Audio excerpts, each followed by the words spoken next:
night? What do they have to come out doing tonight? Well, I mean, you flush things pretty quick, right? I mean, we talked to them, didn't really pull any punches. We weren't happy with our performance the other night in terms of, right from our readiness, really all the way through, through the first couple of periods. We really didn't have the consistency within any one part of our game to have any sustained type of attack. So, we've just got to reset and get back to making sure we're ready and do the things that give us success. And there's specific things that we have to do better.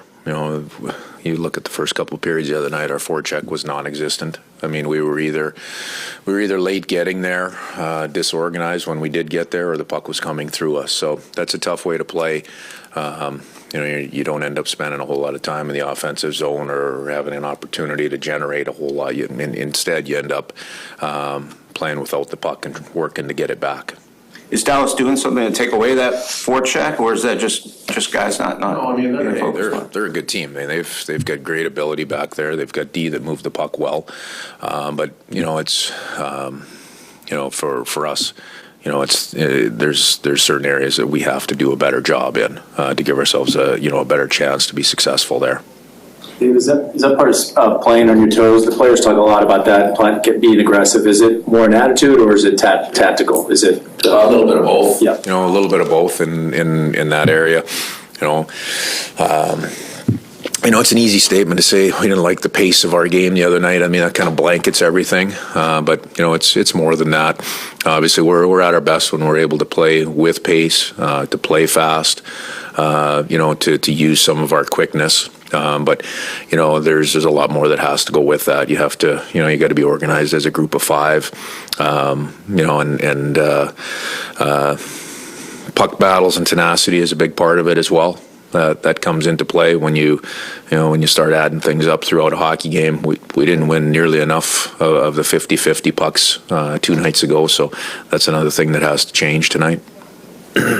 Dave, disorganized was a word that Vince used also about last game, but he talked about he felt the work that you all put in this morning helped address a lot of those issues.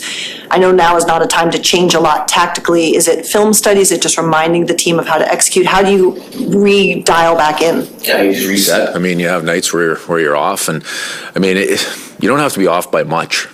You don't have to be off by much. I mean, there's, the difference between a win and a loss sometimes is a lot closer than you think. So, you just got to reset, make sure. I mean, we're not trying to do anything new at this time of year. There'll be a couple focal points, but the basics of our game at this time of year.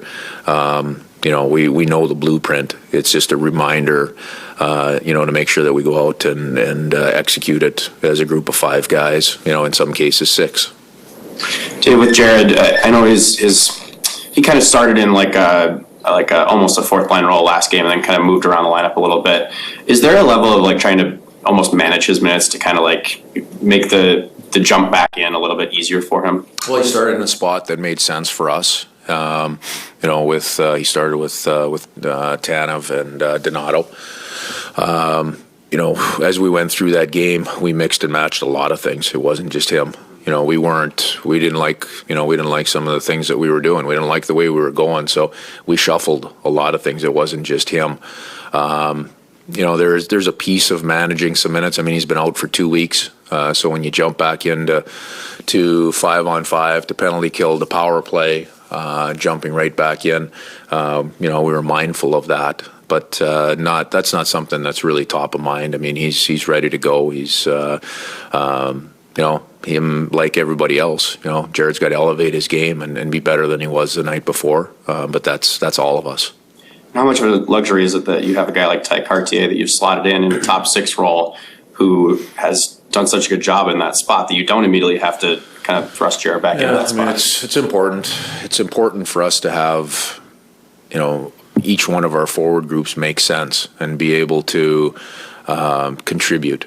Because on any given night, I can't tell you which one of those groups will be our most important line offensively, or will be our most effective line in terms of matchups. I mean, that's the way our team is built. So we want to have all of those groups, have the opportunity and, have the ability to go out and be a difference maker type of line for us. And that's, Ty has done a nice job slotting in there and giving, himself, Matty, and Ebbs an opportunity to do that. Pat, what do you make of Ryan Donato's play? He's kind of that steady Eddie depth you're talking about. Yeah, with Donnie, as you go throughout the year, I mean, we've had him, he's a winger by nature. That has, now as we're into the playoffs, slotted into a fourth line center spot. That's a big adjustment because of the responsibility that comes there. And he's still, he's continuing to work through that. He works at it every day. So he's been an important player for us all year. He's a guy that, at his core, he's a competitor, right? And he's been a real good team guy.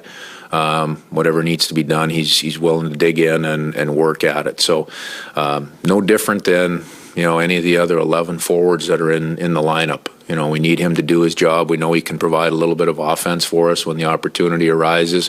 And just like everybody else, he's got to be responsible in a 200-foot sense.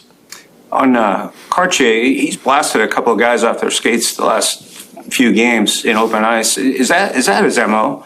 Coming up here, is he known for doing that kind of stuff? And is that something that can light a spark? Yeah, I mean, he plays hard. That's the kind of competitor he is. I mean, he's a pretty complete player when you look at his game, right? He's a guy that's, defensively, his awareness is good. We watch him on the ice. He's, his head is on a swivel. He knows what's around him. He's a young guy, so at times mistakes happen, but not due to a lack of awareness. Same thing on the wall. He does a good job. He's competitive there. We know that offensively he's got some abilities, and the competitive side, the physical side, is something that we need. Especially at playoff time, that's something that he has to bring night in and night out, and that's something that he can bring to that line is a little bit of heaviness. Is that something he's just taking advantage of a situation, or do you think he's deliberately just trying to light a spark? No, I think he's just playing his game. I think he's just playing the way he plays. I don't think he's stepping outside of the box at all. I believe he's. It's pretty tough to step outside of the box and be somebody that you're not at this time of year. So he's playing the game, within himself and doing things that are necessary to help that line. Okay. Thanks, Doug. Thank you. Thanks, Dave. Thank you.